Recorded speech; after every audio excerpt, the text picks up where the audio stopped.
Hi, everyone. It's Proline for this Thursday, the 26th of May already.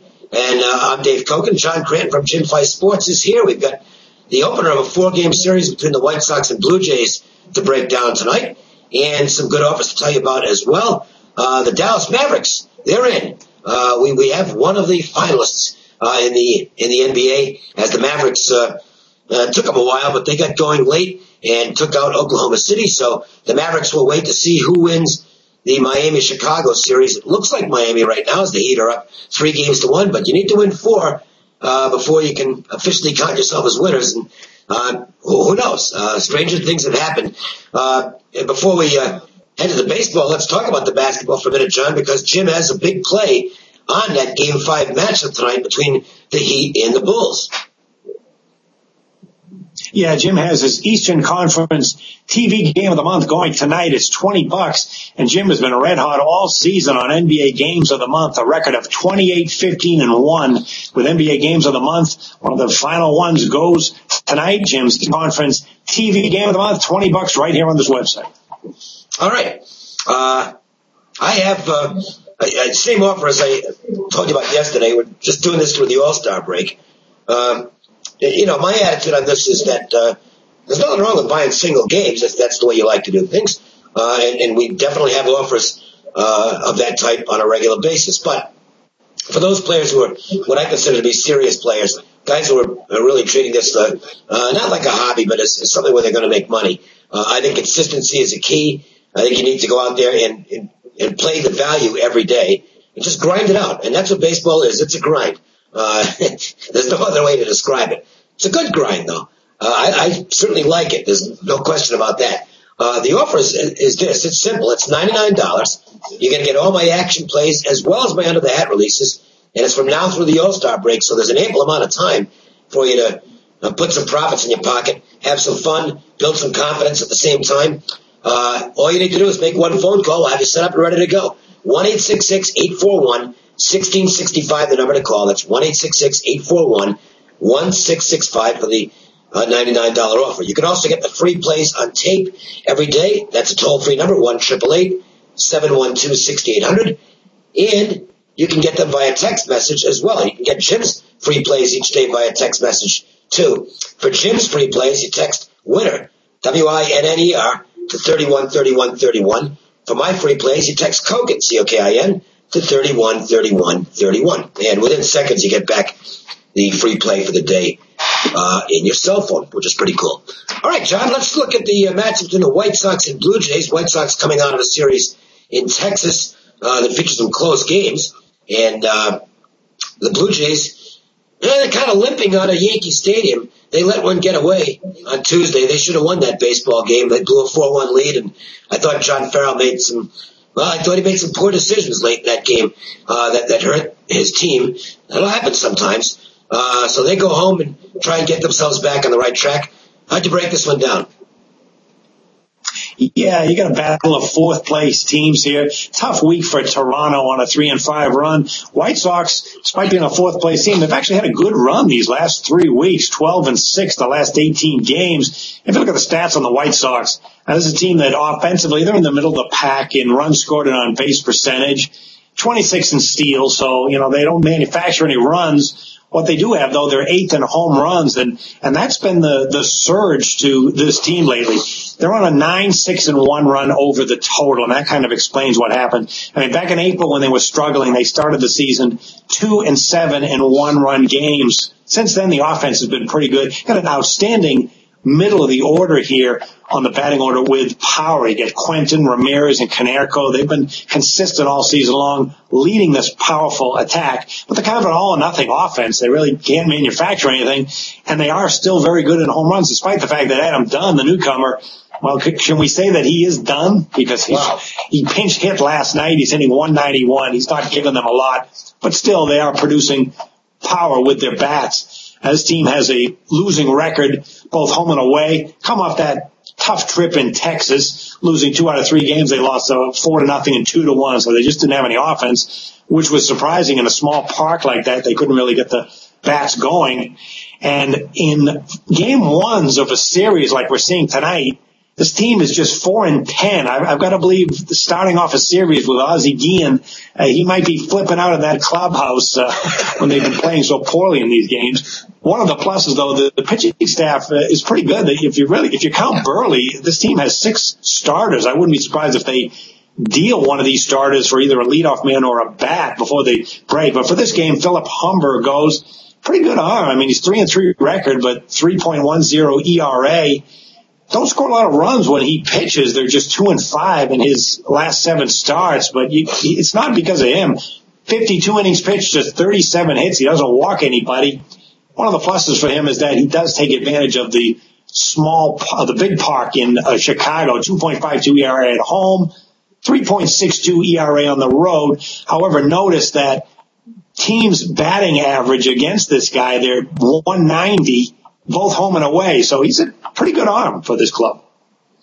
Yeah, Philip Humber's a guy who was, he's a high pick going back a few years ago, and it looked like he had the bust label firmly attached, but he has pitched extremely well this season for the White Sox. They do have a lot of starting pitching.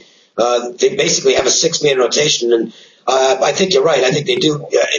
I think they need to make a deal, and Kenny Williams never shy about pulling the trigger on such, and clearly the leadoff hitter, if they can get one, is that's the thing they need the most. Juan Pierre is just, he hasn't really been a good leadoff hitter for a long time, and he's even worse now. His on-base percentage is staggeringly low for a number 1 hitter, and he's not a great base stealer anymore. I mean, he's getting thrown out almost half the time now, so there needs to be a change there, and that's the primary spot. It's not like, look, the White Sox are in a division that's there for the taking. I don't think there's anybody really strong in the division. The Indians have gotten off to a great start, but they're not this good. The Tigers are a solid club, but I don't think when you look at the Tigers, you think, wow, juggernaut. So the White Sox have every opportunity to get back in this race, but I do think they're going to have to take advantage of their starting pitching depth that has occurred because of the fact that Humber has come from basically out of nowhere to firm up a spot in the rotation. He's been very good. As for Adam Dunn, it's an amazing stat. He is still 0 for the season against left-handers. I think he's 0 for 30 against lefties. That's incredible. And so they're basically, because he's the DH, I mean, how bad is it when you have to be a platoon DH? That's about what it's come down to now for Adam Dunn. I think at some point he'll get hot and it will start to produce more.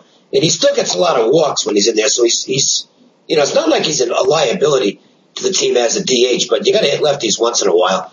And we'll see what happens as far as Adam Dunn goes. But that's a big contract. Well, it's not that big contract, but he's still a guy who's got to play. That's why they picked him up. Yeah, and they can't move him. No. He's strictly a DH at this point, and apparently not a real good one. So, but again, I don't think Dunn is done.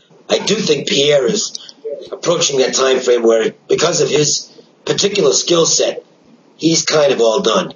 Looking at tonight's game, I think the Blue Jays are the side I would look at here. I have a stronger play in the total in this game. That's on the personal service, though. But as far as the side is concerned, I would look at the Blue Jays side. It's not a knock on Philip Humber, because I think he's pitched some pretty good ball. He's facing a good lineup right here. And the White Sox just still can't seem to put it. I know they've played better lately, but they still just don't look like it's all coming together and meshing. Toronto, Brandon Morrow's solid. Okay, this guy, if you take a look at his ERA, it's over 5. That's misleading. He's pitched a lot better than that, and he's dominating. He's averaging over 12 strikeouts for every 9 innings of work. The walks are always a concern with Morrow, because he's a little bit of a fly ball pitcher, and fly ball pitchers can't afford to be issuing free passes, even if they're great strikeout pitchers, because what happens is invariably at some point you make a mistake, one of those fly balls gets out of the park, and it's not just a solo shot. You're looking at 2 or 3 runs and a whole different ball game. If you look at the overall stats for Marlowe, he should have an ERA that's considerably better than it is. As for Humber, his ERA shouldn't be quite as good as it is, but it's reasonable. So we'll see how this one plays out. But I think the Blue Jays do have the edge in this game because of the fact that Morrow, in my opinion, is being a little bit underrated at this point. I don't know if he's at the elite level. I think he's got a chance to be. He's not there yet. There's no question about that. But there's a few guys. In fact, we got a few of them in action tonight because Max Scherzer's another one of those pitchers. They're guys that have stuff that can be described as elite, but haven't put together the total package yet, and so they're not number one starters. But certainly they're guys to keep an eye on to become that down the road. Another note, by the way, before we close things out. Wow, tough break last night for the Giants. And Buster Posey, he looks like he's going to be out for a long time. The report this morning, unconfirmed as of now, but as we're recording this, it hasn't hit the wires yet, but it will shortly. Broken leg and ankle damage as well. It's a significant injury.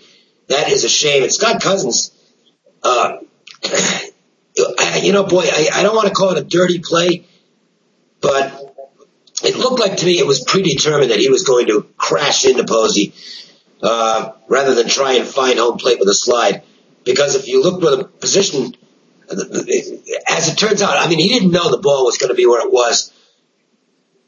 Fact is, he didn't have to go into Posey. And they're playing today. I got to tell you something. I would not be surprised if one of the Marlins gets buzzed in this game, and hopefully nothing else will happen. Brandon Belt has been recalled by the Giants. He'll play on an everyday basis, but they've got a problem behind the plate now with Buster Posey out for I would think a significant amount of time. And boy, I hope it's not permanent damage, because that kid is an absolutely great young player for the Giants, and dangerous position to play, John, isn't it?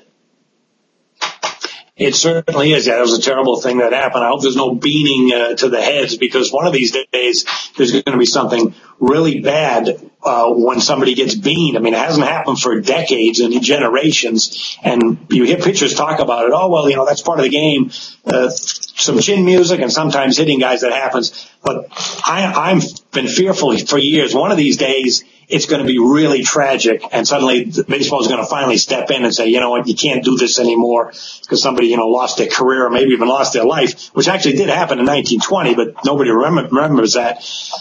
One final point about this Blue Jays game.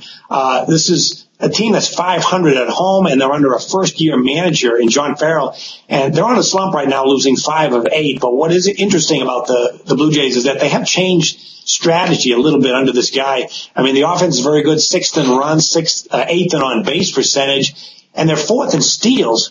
And remember, last year they were last in the American League in steals, so he's brought this new attitude of being really aggressive, kind of like Mike Scioscia on the base pass, which I think is a good thing. And Morrow, you're right about him and comparing him to Scherzer. These are guys who you can watch them just dominate one game with outstanding stuff. Consistency isn't there yet, but I'll take Brandon Morrow on my staff. He's 26 years old, got a lot of strikeouts. He's a terrific young arm. Hasn't done that well in his career against Chicago in limited action, 5.79.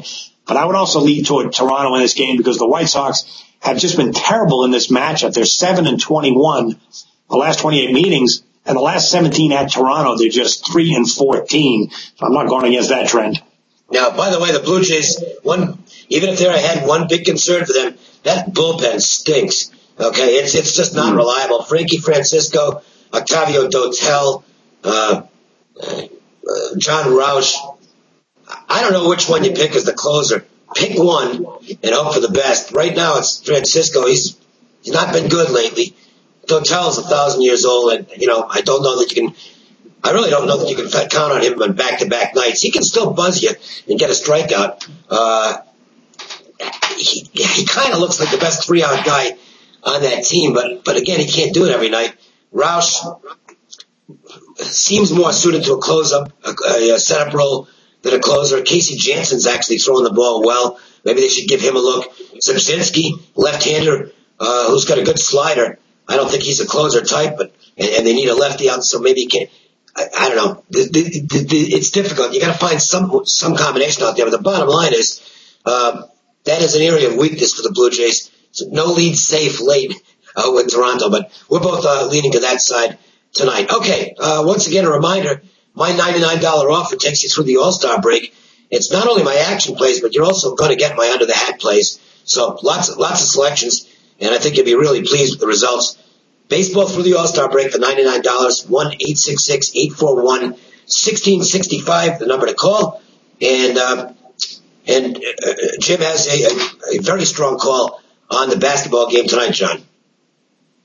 Yes, he does. He has his Eastern Conference TV Game of the Month going tonight for $20. The entire NBA season with Games of the Month, Jim, is 28-15-1. This is one of the last ones that we'll get for NBA Games of the Month. He hit his Western Conference TV Game of the Month on the Grizzlies about 3 weeks ago. And if you want to get this play, you can call 1-866-841-1655. That's going to do it for this Thursday edition. We'll come back and get another one in the books for Friday, and we'll have our weekend edition as well. So stick with us here on Proline and enjoy your Thursday, everybody. See you later.